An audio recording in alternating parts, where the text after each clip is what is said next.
Olá! No Visão da Política de hoje, nós vamos discutir sobre a polarização política no nosso país.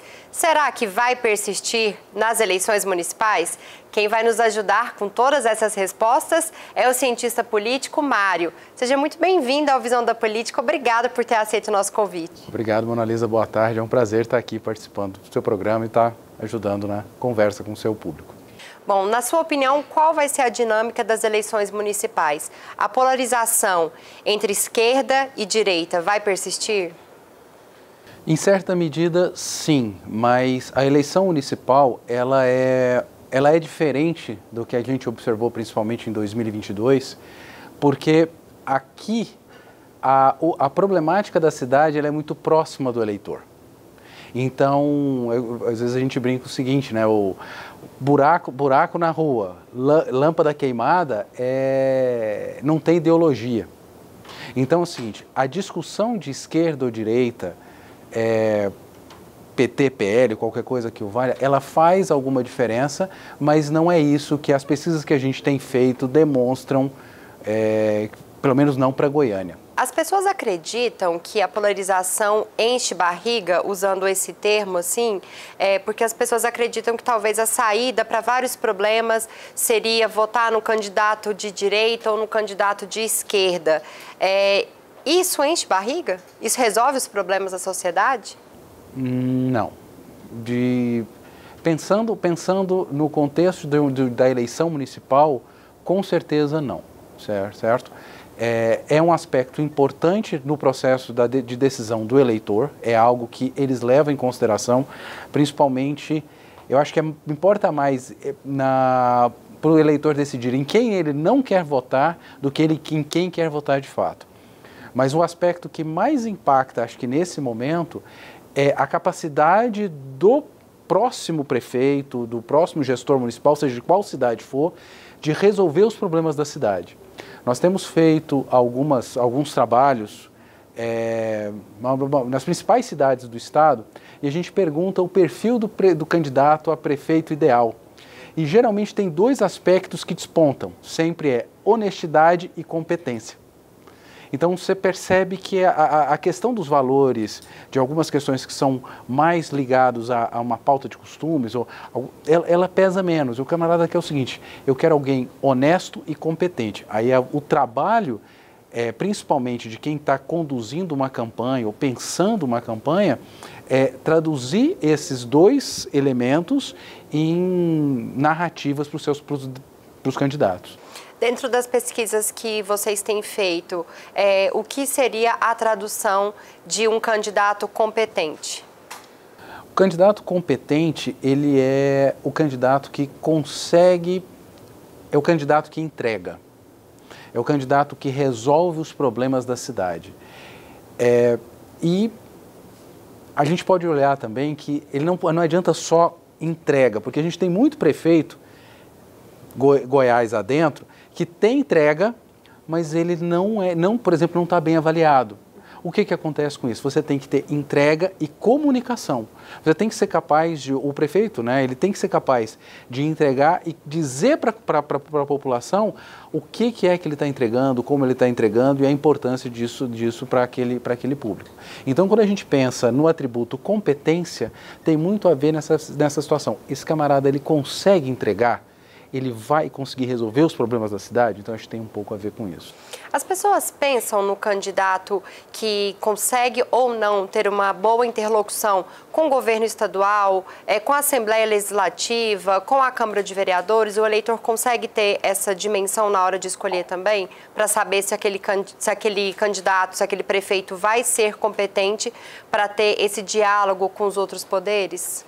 Eu acredito que, pelo que a gente tem observado, isso impacta pouco, porque é comum, principalmente dos prefeitos de oposição, né, vamos colocar dessa forma, eles dizem o seguinte, não, eu governo com o Estado e com o governo federal, independente de qual é de quais são as cores que esse prefeito está usando.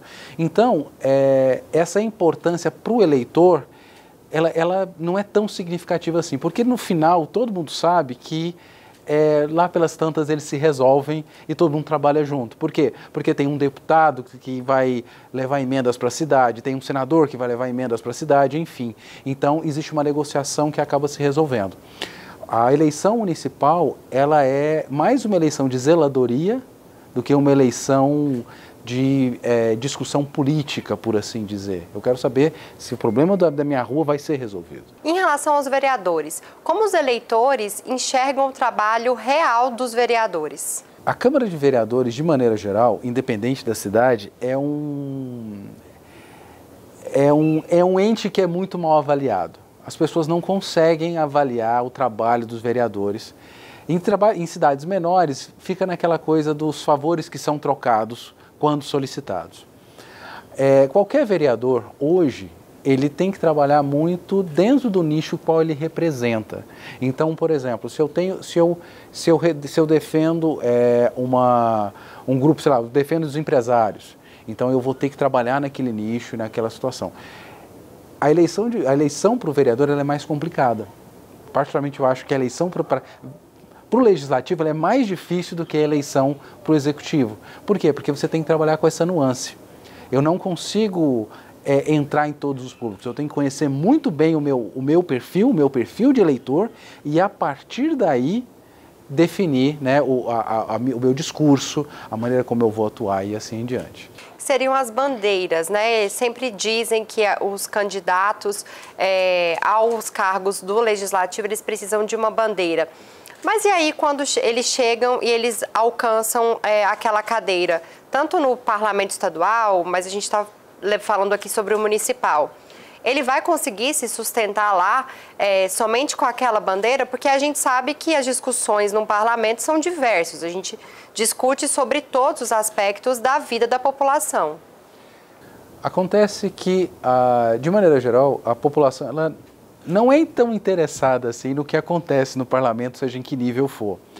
Acontece de quando há um tema de interesse, principalmente daquele público que elegeu aquele determinado ou deputado ou vereador, se existe algum interesse, ele vai ficar atento àquela votação, ele vai ser chamado a estar atento àquela votação, àquela discussão que está acontecendo ali na casa. Então, é uma situação que ela é muito interessante, porque as coisas vão acontecendo, independente do interesse da população, só que quando pega um assunto que você esse tema interessa a determinada comunidade. Esse mexe com a minha vida. Mexe com a minha vida. Ou mexe com o meu público. Então, por exemplo, vamos supor que eu sou um deputado que trabalha na linha do agro, né? Eu tenho defender o agro como minha bandeira. Qualquer tema, qualquer discussão que envolva esse público, sempre os meus eleitores vão estar atentos a isso. Então, essa comunicação, ela acaba sendo muito importante. As outras, ele também está presente numa discussão tributária, uma discussão, ok, passa. Mas, porque as pessoas não enxergam que a discussão tributária também vai impactar no seu negócio. Não, às vezes não. A não ser aqueles grupos que estão mais organizados, né? O tributário não é exatamente o melhor exemplo, porque ele geralmente mobiliza bastante. Mas é uma situação que, se está fora do meu espectro de preocupação, ok. Não é algo que eu tenho que me preocupar, pelo menos não a princípio. Em relação aos apoios, em Goiânia a gente tem uma candidata que tem o apoio do governo federal, pois faz parte do mesmo partido que ela, e a gente também tem um outro pré-candidato que tem o apoio do governador Ronaldo Caiado, que é super bem avaliado aqui no estado de Goiás. Esses apoios vão interferir no resultado final das eleições? Eles importam, mas particularmente, pelo que a gente tem observado, o impacto ele não vai ser tão grande quanto algumas pessoas gostariam que fosse. Né? Geralmente, a gente, pelo trabalho que a gente desenvolve na área de pesquisa de opinião, pesquisa política, geralmente existe uma preocupação muito grande em relação à transferência de voto.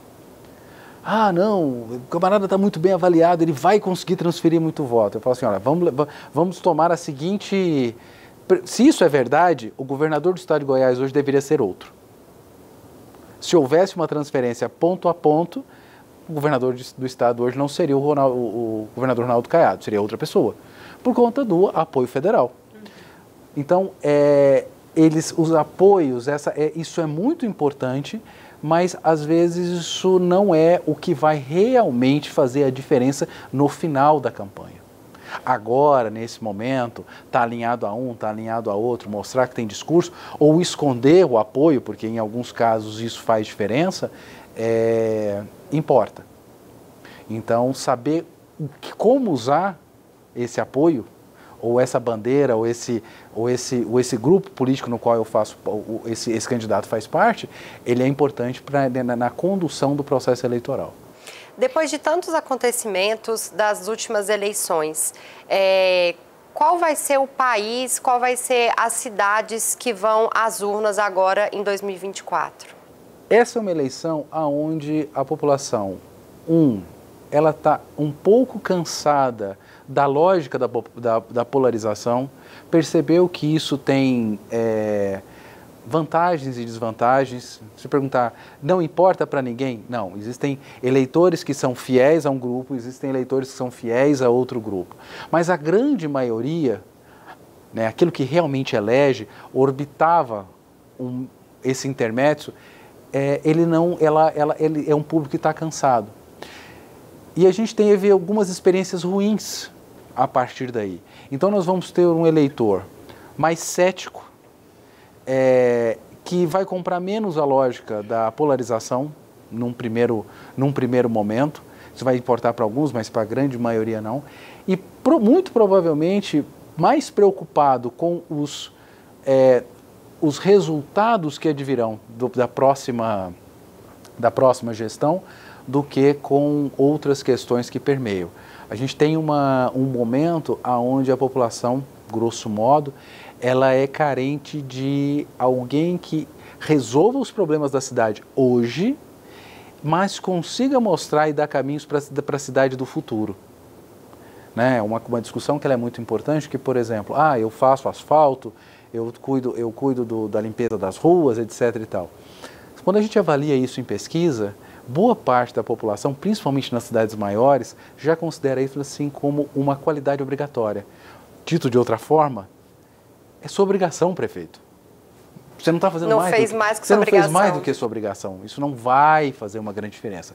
Então, além dessa zeladoria ser muito importante, a capacidade de mostrar em que direção a cidade vai seguir, eu acho que é importante, considerando Goiânia, considerando as maiores cidades do estado, mostrar o seguinte: olha, essa cidade eu vou levar a ideia que a cidade siga nessa direção, e aí vender isso como uma esperança, como um lugar, um ambiente melhor, com mais qualidade de vida para a população, para os filhos, para as pessoas que trabalham aqui.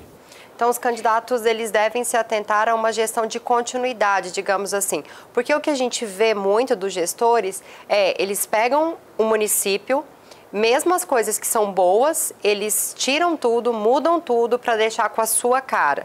Daqui 4, 8 anos, se for reeleito, entra um novo gestor e faz a mesma coisa. E aí a gente não vê gestões de continuidade. Então, nem os bons trabalhos daquele gestor, muitas vezes eles não têm continuidade para a próxima gestão. Isso acontece, eu acho que... Mas dentro do mundo das cidades, a população ela começa a se tornar muito mais atenta a isso.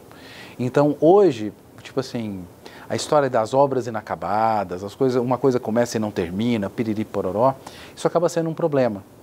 Por quê? Porque um projeto que começa e faz 20, 30 anos de aniversário e não acaba, ele perpassa várias gestões e o problema que ele deveria resolver, ele continua lá. Então, é muito importante que os candidatos estejam atentos às dores que a população tem. Se essa dor ela vai ser solucionada com um projeto que foi começado por outro, ela pinta, dá-se outra cara, mas não dá para abandonar. Eu acho que essa é uma situação importante. Então, dentro daquilo que você tinha perguntado, é um modelo de continuidade? É um modelo de continuidade porque toda cidade tem prefeito, toda cidade tem obra, toda cidade tem que ter projeto. Então, as coisas que estão funcionando precisam continuar funcionando, aquilo que não está funcionando precisa ser ajustado, Mas tão importante quanto isso, a cidade precisa de direção. E aí, cada um com as suas propostas vão poder mostrar o seguinte, olha, eu acho que tem que ir para cá, o outro vai dizer que tem que ir para lá, e aí o eleitor vai decidir qual o projeto que faz mais sentido. Mas não faz o menor sentido um camarada deixar a cidade encher de buracos só porque asfalto era a bandeira do antecessor. Isso não faz o menor sentido. A gente vê isso em Goiânia, né? A gente está vendo algumas obras ainda iniciadas pelo Iris Rezende, mas ele nem foi para a reeleição. Então, são obras gigantes que não dariam tempo de ser terminadas. E aí fica essa pergunta agora. O eleitor, ele vai enxergar aquela obra que foi idealizada pelo Iris Rezende e entregue pelo Rogério Cruz. Na cabeça do eleitor, essa obra é de quem? De quem vender melhor que a obra é dele. Porque eu acredito que passa isso na cabeça do gestor. Eu vou entregar a obra que não foi iniciada por mim, eu vou entregar uma obra que o mérito vai ser do outro. Mas aí entra uma coisa que é importante trazer para a discussão, que é, numa cidade como Goiânia, vamos centrar a discussão aqui, bons projetos, boas obras, obras que vão resolver dores da cidade, elas muitas vezes vão ser projetos de 20, 30 anos de implementação. Então, necessariamente, você vai passar por gestão de A, B, C, situação, oposição. Então, esse modelo de continuidade, essa visão um pouco maior, ela é importante. Falando de Goiânia, vamos pegar, por exemplo, trânsito. Qualquer morador de Goiânia hoje reclama do trânsito da cidade. O trânsito de Goiânia não é um problema que vai conseguir ser solucionado ou encaminhado em uma ou duas gestões. E isso tem que ficar claro. Você tem que ter um projeto que ele vá ter e que ele possa ser dividido em etapas e que ele possa ter vários donos. Tem maneiras de se fazer isso. Mas é essa perspectiva de que eu tenho que entender a dor e entregar uma solução que resolva aquela dor. Né? Pensando no trânsito, aquela velha história. Aumentar o tamanho das vias resolveria? Não, porque é uma questão matemática. Eu não consigo aumentar as vias da mesma proporção que aumenta a quantidade de carros. Então é uma demanda infinita, então eu tenho que procurar outras soluções. Que outras soluções são essas? Especialistas precisam ser ouvidos, piriri, pororó, projetos são necessários. Mas isso tem que estar na cabeça tanto do prefeito, dos futuros prefeitos e principalmente dos eleitores, que é uma coisa que vai ser necessária há muito tempo. Então, quem assume a paternidade do projeto? Aquele que o vender melhor. Né? E aí entra a comunicação, a boa comunicação. Eu acho que o aspecto de comunicação, ele é fundamental e ele tem sido mal aproveitado, mal utilizado por diversos gestores dos municípios goianos. Gestores que têm entrega, têm o que mostrar, mas quando você avalia a população, fala, não, ele não fez nada na cidade. Não, cara, mas tem entrega. Então, qual que é o problema? Ele não contou para a população o que ele está fazendo. Então, esse aspecto da capacidade de gestão com a capacidade de comunicação, elas têm que andar de mãos dadas. Isso é fundamental. Você acredita que os atuais pré-candidatos que a gente tem em Goiânia estão fazendo um bom trabalho de comunicação? Eles estão conseguindo mostrar o que eles querem para Goiânia? Nesse momento, principalmente porque a gente ainda está numa fase de pré-campanha, eles ainda estão patinando nesse começo. Não dá para dizer assim, porque ninguém chegou e falou assim, olha, esse é o meu projeto. Esse é meu projeto, eu quero resolver, eu tenho essa ideia para resolver a saúde do município, para melhorar a educação, para trazer creche, enfim, seja lá o que for. Então, de A a Z, existe uma ausência nesse sentido. O que é esperado dado o momento.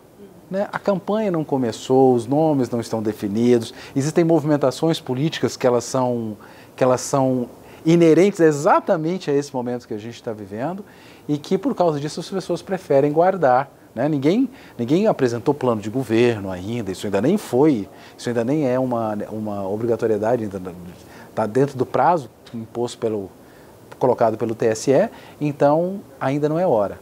Mas em algum momento, principalmente quando a campanha começar e a cidade ter que ser discutida, isso vai ter que aparecer.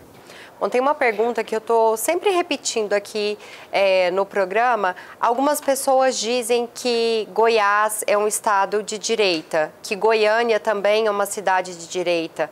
E outras pessoas dizem que não, que nós somos de centro. Qual é a sua visão dentro das pesquisas que você tem feito? Realmente, Goiânia é uma cidade de direita ou não? Ela está mais preocupada realmente ali com um candidato mais ao centro? De uma maneira geral, Goiás é um estado conservador. Quando a gente fala assim, Goiânia é de direita, ou de esquerda, ou de centro, é tentar não observar a complexidade da população de Goiânia, do goianiense de uma maneira geral. A gente tem todos os espectros aqui, em maior ou menor proporção, certo?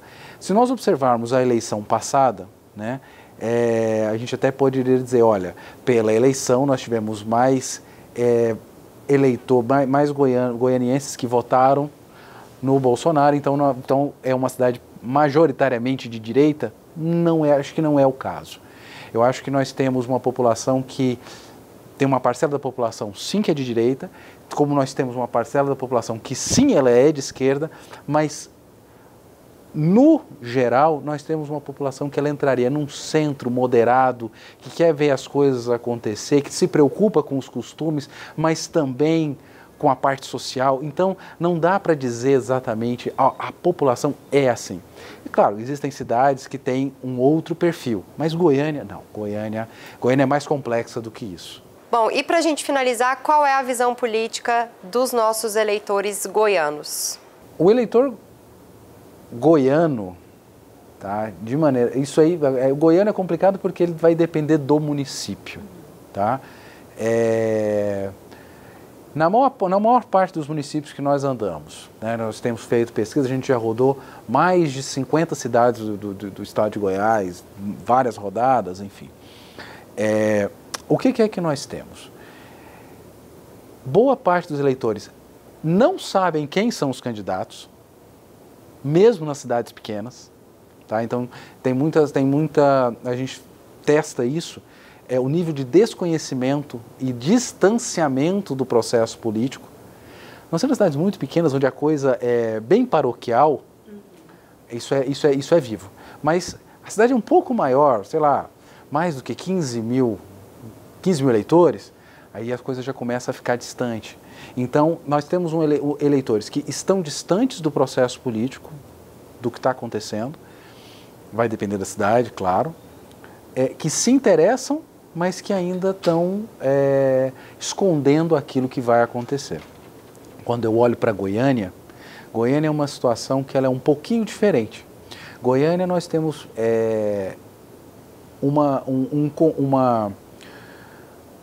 nomes muito conhecidos, que já estão postos, então espontaneamente eles não aparecem, então o goianiense ele ainda está distante do processo político, mas quando os nomes aparecem eles se posicionam bem, mas o processo ele ainda está por definir. Não começou campanha, os nomes não estão postos, as coisas ainda não estão acontecendo. Então eu acho que essa é uma coisa que ainda vai esquentar ainda. Alguns dos municípios que você já realizou pesquisa, já tem algo assim, não, esse nome, claro que ainda há chance de perder, né? Principalmente, eu sempre brinco que quem tem 50%, 60% das intenções de voto hoje, ainda tem, sim, uma grande chance de perder, dependendo das situações, do que for provocado ali durante o processo. Existe algum município que você esteve que mostra um possível resultado final já? Olha, dos 50, talvez 2. Pode contar pra gente? Talvez 2 eu tenho uma situação onde o cenário está tão bem resolvido que talvez nem precisasse fazer uma eleição. Mas em todos os outros, a disputa não vai ser tão simples assim. E em alguns, para usar uma expressão bem local, vai ser decidido num beiço de pulga. Vai ser ali 100 votos, 200 votos, mais ou menos nesse padrão. Uma eleição bem acirrada. Bem acirrada. A gente vai encontrar, de maneira geral, um processo eleitoral muito acirrado, muito competitivo na maior parte das cidades. Algumas mais fáceis, outras mais difíceis, mas eu acredito que não vai ter eleição fácil para ninguém, exceto naqueles dois. Bom, a gente vai descobrir quando chegar o resultado final das eleições, aí eu te chamo de novo e a gente discute sobre esses 2 municípios aí, vamos ver se o resultado vai ser como o esperado. Tal qual a gente projetou. Isso. Maravilha. Muito obrigada pela sua participação e por todos esses esclarecimentos. Eu agradeço o convite, eu fico à disposição de vocês. O Visão da Política de hoje fica por aqui. Eu convido vocês para continuar acompanhando a programação da TV Assembleia Legislativa e até mais.